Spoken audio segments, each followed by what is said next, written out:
So this bike came today, and the rider complained that this display it's sometimes switching on and sometimes not switching on. So I tried it, and for me it is not switching on at all.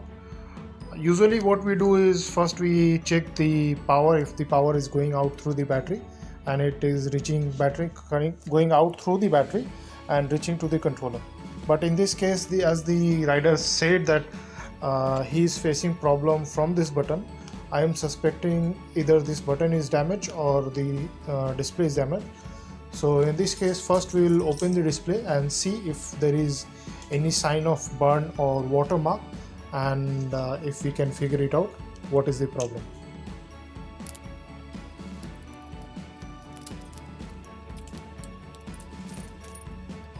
So to open this display, first you have to check if there is any screw or not. So I don't see any screw nor a hidden screw under this sticker. So I use nail and then check if there is any hidden screw under this screw sticker or anywhere else. So if there is no screw, that means it is clip locked, and then I'll use a screwdriver to just open it and see if I can open it. Yeah, so you can see the cover is removed. Now we see here are the two screws. Also on the top we do not see any sign of burn or water damage. So we will open this screw and see what is in the back side.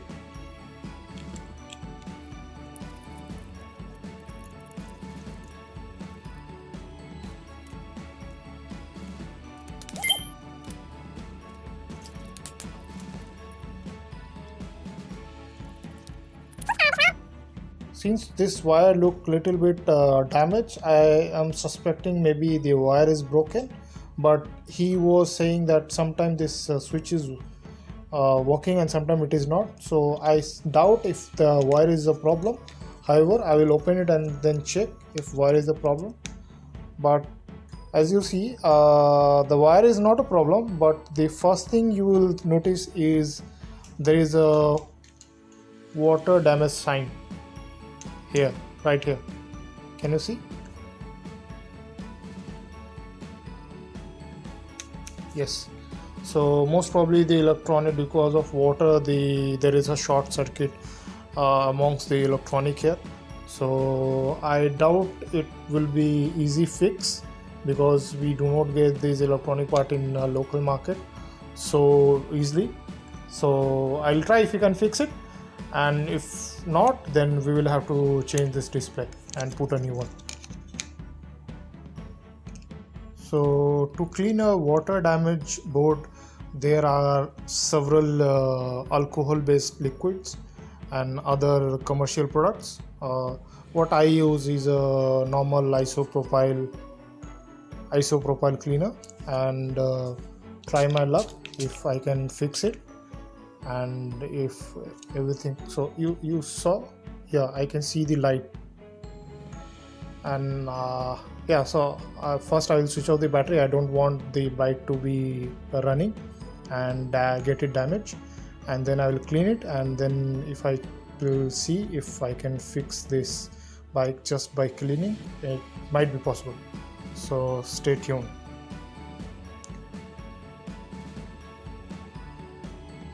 So we saw earlier some light coming in when I sprayed the alcohol, but now there is no action, nothing. So I'm not sure what is the problem, and we'll have to work on it a little bit more. After the alcohol sprayed, I saw this. Can you see this? And these are some corroded material. So, and maybe they are connecting all the connections. So I will try to clean it again fully and then try if this works. If it doesn't work, then we'll have to change the display. So for cleaning purpose, I'm using alcohol spray as mentioned before, and then a normal brush to just brush it off. And You can use a toothbrush or old toothbrush or new toothbrush. I was searching one, I could not find it, so then I found this brush. It came with one of my trimmer which I purchased a year ago, and I never use this brush, so this is the first time I'm using this brush to clean this circuit board. Otherwise I always prefer to use a old toothbrush or a new toothbrush based on availability.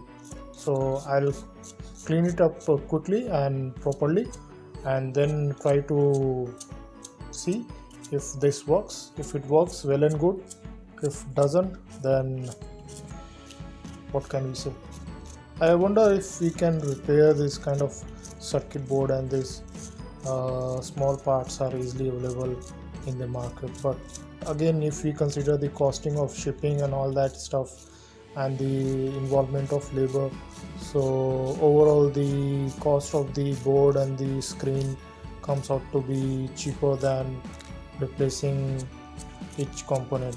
So yeah, it's again another economical call. Either you want to be environment friendly or you want to be economical, and sometimes you will have to find somewhere a middle ground to where you can be environmental, like you can save something, you can repair it or replace, less replace and repair more, and use as much as and second hand parts.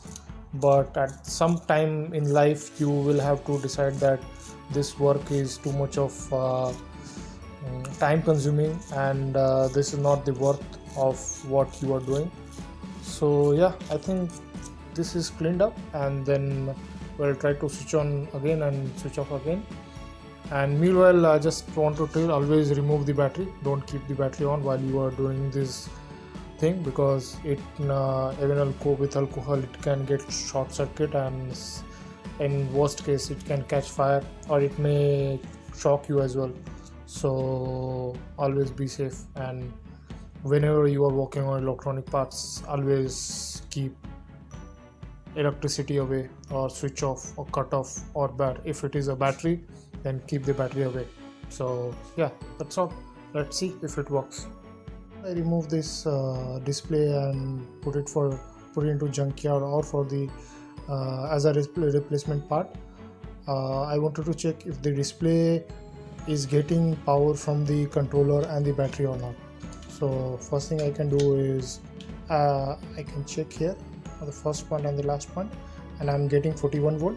That means the battery, the power is coming from the battery through the controller, and at the different connections I am also getting different voltages.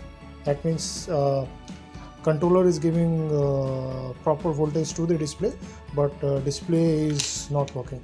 So at this moment I'll change the display, and I don't need to change the controller, so I'll try to find the same display if I can find it. Otherwise I'll have to change the controller as well.